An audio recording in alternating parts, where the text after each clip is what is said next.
Buenos días, hermanos. Una vez más tengo el privilegio esta mañana de poder compartirles el devocional y me gustaría que me acompañen, ¿sí?, a seguir estudiando el segundo libro de Corintios. Hoy vamos a leer el capítulo 10, el versículo 1 al 6, y en este capítulo vamos a comenzar hablando de un tema que Pablo ya había hablado y vuelvo a mencionar, que es acerca de la defensa de su ministerio. Pero esta vez lo va a hacer desde un punto hablando más francamente y lo va a hacer hablando un poco con más autoridad y con más fuerza.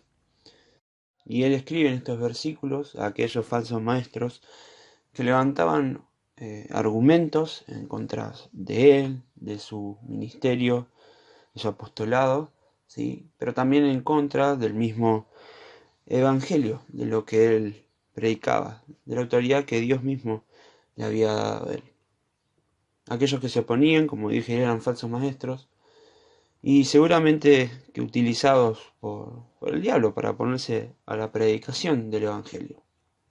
Y ya desde el versículo 1 al versículo 3 podemos ver cuál es la autoridad con la que Pablo habla y cómo va a responder a cada una de las cosas que decían acerca de él.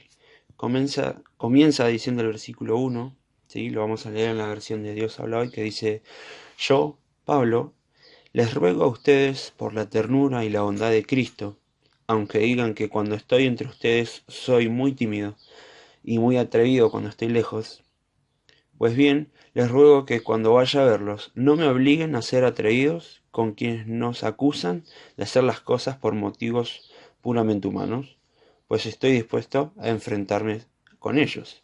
Es cierto que somos humanos, pero no luchamos como los hombres de este mundo. Y podemos notar cuáles son los argumentos que utilizaban en contra de Pablo, ¿sí? Le decían que solo hablaba por cartas, pero cuando estaba presente se humillaba, era calmo, y Pablo les explica todo lo contrario. Y también uno de los argumentos era que habían otros motivos por los cuales Pablo se acercaba a la iglesia de Corinto, motivos que eran de sus propios deseos de la carne o de lo que él quería sacar provecho de la iglesia. Y todos estos argumentos eran utilizados para quitarle autoridad a Pablo. Y Pablo les responde en el versículo 2, como acabamos de leer, dice lo siguiente: Pues bien, les ruego que cuando vaya a verlos no me obliguen a ser atraídos con quienes nos acusan de hacer las cosas por motivos puramente humanos, pues estoy dispuesto a enfrentarme con ellos. Podemos notar también cómo Pablo estaba dispuesto a proteger la iglesia, a proteger a los hermanos, a cada uno de los verdaderos hermanos que estaban dentro de la iglesia, a proteger y a cuidar el Evangelio y también a defender su apostolado, la autoridad que Dios mismo le había delegado a él. Pero leyendo hacia más adelante en el versículo 4, Pablo también va a dejar en claro que él no utiliza, ¿sí?, argumentos o filosofías o mentiras para defender su apostolado, para defender la verdad y el Evangelio, sino que utiliza, como dice en el versículo 4, que lo vamos a leer, y dice así: las armas que usamos no son las del mundo, sino que son poder de Dios, capaz de destruir fortalezas, y así destruimos las acusaciones. Pablo utilizaba el poder de Dios, lo que provenía de él. Utilizaba su palabra, las armas espirituales que él dice, para la destrucción de fortalezas, ¿sí? Y cuando habla aquí de fortalezas, habla de todo conocimiento que el hombre puede crear en contra de Dios, o puede pretender en contra de Dios.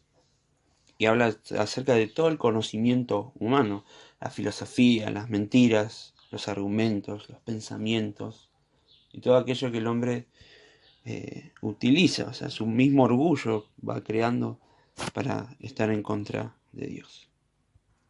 Y el versículo 5 también deja bien en claro todo lo que el poder de Dios puede hacer, dice el 5: y toda altanería que pretenda impedir que se conozca a Dios. Todo pensamiento humano lo sometemos a Cristo para que lo obedezca a Él. El poder de Dios tiene la capacidad de persuadir, tiene la capacidad de convencer, tiene la capacidad de abrir los ojos hacia la verdad y hacer que todos puedan obedecer a Cristo, ¿sí? Y leí esta frase en el material de estudio que tengo, que dice la siguiente: uno de los más asombrosos e innegables argumentos a favor de la verdad y a favor de la omnipotencia de Dios, o sea, del poder, es el hecho de que cuando se confronta con el Evangelio, que es un escándalo para el intelecto humano y una locura para los orgullosos, algunos de los más sutiles intelectos humanos han sido conducidos a rendir sumisión a Dios. No hay nada que se pueda oponer a la verdad, al poder de Dios. Dios mismo hace resplandecer la luz en medio de las tinieblas. Es ese mismo poder el que Dios utiliza para quitar la ceguera del entendimiento. Y ese mismo poder es el Evangelio, la palabra de Dios. Y Pablo les dice, ese mismo poder es el que va a derribar fortalezas, el que va a derribar argumentos y toda clase de altivez que pongan en contra del Evangelio y en contra también del apostolado de Pablo. Y continúa diciendo el versículo 6, y estamos dispuestos a castigar toda obediencia una vez que ustedes obedezcan perfectamente. Lo que quiere decir este versículo es que el mismo poder que iba a defender también tiene la capacidad de corregir. Con respecto a ese castigar, va a ser, no es un castigo físico, sino que va a ser una corrección, una pena por la falta que estaban cometiendo ellos, ¿sí? Ese mismo poder se iba a encargar de poder corregir, en mejores palabras, de castigar. Y pensaba en la aplicación de estos versículos, y podemos ver dos aplicaciones, una personal con respecto a las fortalezas que tenemos en nuestro corazón, en nuestra mente, en nuestro ser, nuestro carácter, y cómo es verdad que el poder de Dios puede obrar en nuestras vidas derribando esas fortalezas. Su palabra va a ser la que se encargue de ir persuadiendo nuestra mente, de ir convenciendo. También es la que se encarga de transformar nuestras vidas a la imagen de Cristo. Pero también pensaba en aquellas fortalezas que este mundo levanta en contra de Dios.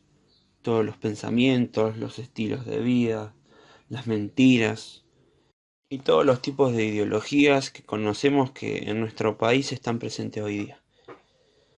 Todas esas fortalezas que hoy en día están tan arraigadas en el corazón del hombre, es el Señor, es el poder de Dios, es la palabra, la que puede derribar todo argumento y todo conocimiento que se levante contra Dios. Y está en nosotros también el utilizarlas, el utilizar aquellas armas como Pablo menciona. Armas que son efectivas y armas que han sido utilizadas también contra nosotros para transformar nuestra vida, para mostrarnos la verdad, para conocer el Evangelio y un día arrepentirnos y conocer al Señor. Y me gustaría que me acompañen a leer en 1 Corintios capítulo 1 versículo 18, que dice lo siguiente: porque la palabra de la cruz es locura a los que se pierden, pero a los que se salvan, esto es, a nosotros, es poder de Dios. Y sigue diciendo el versículo 19, pues está escrito, destruiré la sabiduría de los sabios y desecharé el entendimiento de los entendidos. Y ya para concluir, hermanos, con este breve devocional, recordar que tenemos el poder de Dios, ¿sí? Y ese mismo poder fue el que un día nos cambió, y es ese mismo poder el que nos va a seguir perfeccionando. También va a ser ese mismo poder el que nosotros vamos a tener que utilizar cuando tengamos que defender la verdad y cuando también tengamos que predicar el Evangelio. Realmente confiemos en las armas que Pablo nombra, que es el poder de Dios y que nunca nos va a defraudar. No hay nada que se pueda oponer al poder de Dios. Y repasamos el versículo de 1 Corintios, capítulo 1, versículo 18. Porque la palabra de la cruz es locura a los que se pierden, pero a los que se salvan, esto es, a nosotros, es poder de Dios. Así que, hermanos, nada más para compartirles en esta mañana. Espero que este devocional pueda serles de utilidad, como lo ha sido también para mí. Que tengan una buena mañana. Un beso grande.